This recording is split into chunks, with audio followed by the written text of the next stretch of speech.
Mise à jour d'un iOS sur un One Access 2520. C'est une mise à jour qui est un tout petit peu différente des autres One Access, puisque hormis le fait qu'on va copier notre iOS en TFTP, à la fin il va falloir redémarrer en mode recovery afin de vraiment certifier la configuration, enfin l'iOS.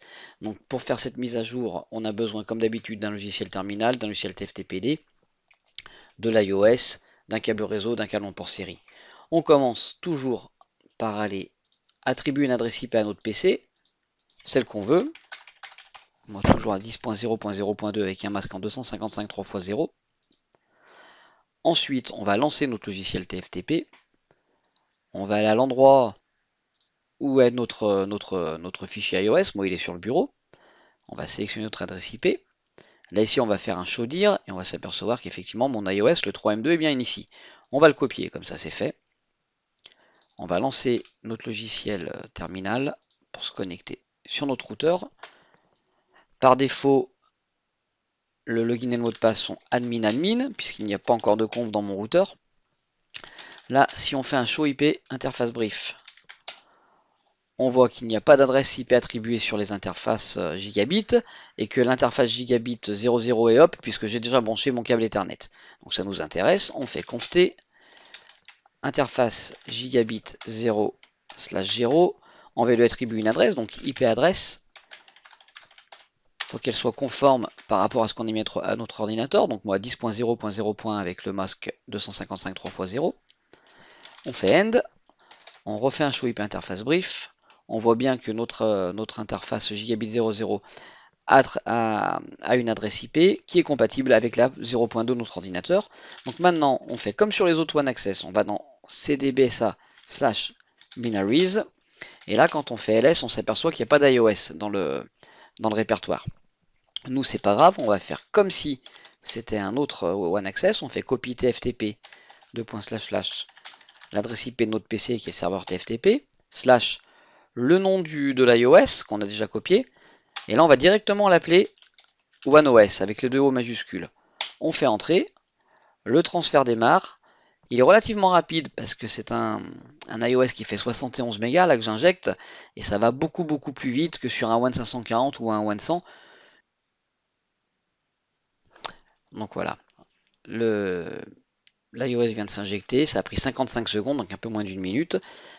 À partir de là, on n'a plus rien à faire ici, on fait reboot. Il demande si on veut sauver la configuration, on s'en fiche. Est-ce qu'on est sûr qu'on veut rebooter? Oui. Le routeur va s'arrêter et redémarrer.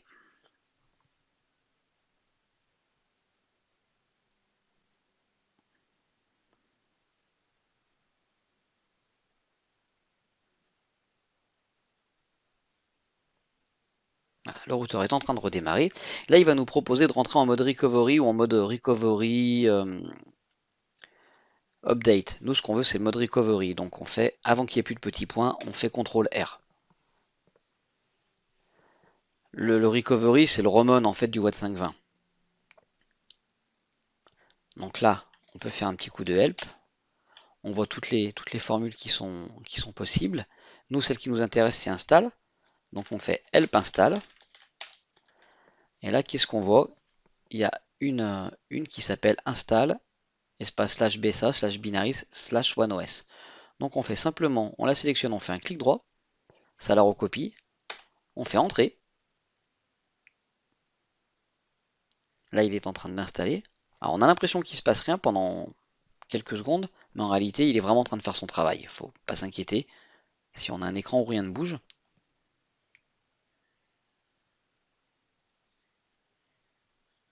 voilà. Là, on voit que le fichier s'appellera OneOS, que la version du software, c'est bien le 3M2. Là, il est en train d'extraire les fichiers, il flash sa partition, il fait tout ce qu'il a à faire. Il nous dit que le fil est OK. C'est l'équivalent du Verify Soft File qu'on fait avec les autres One Access, sauf que là, il le fait tout seul.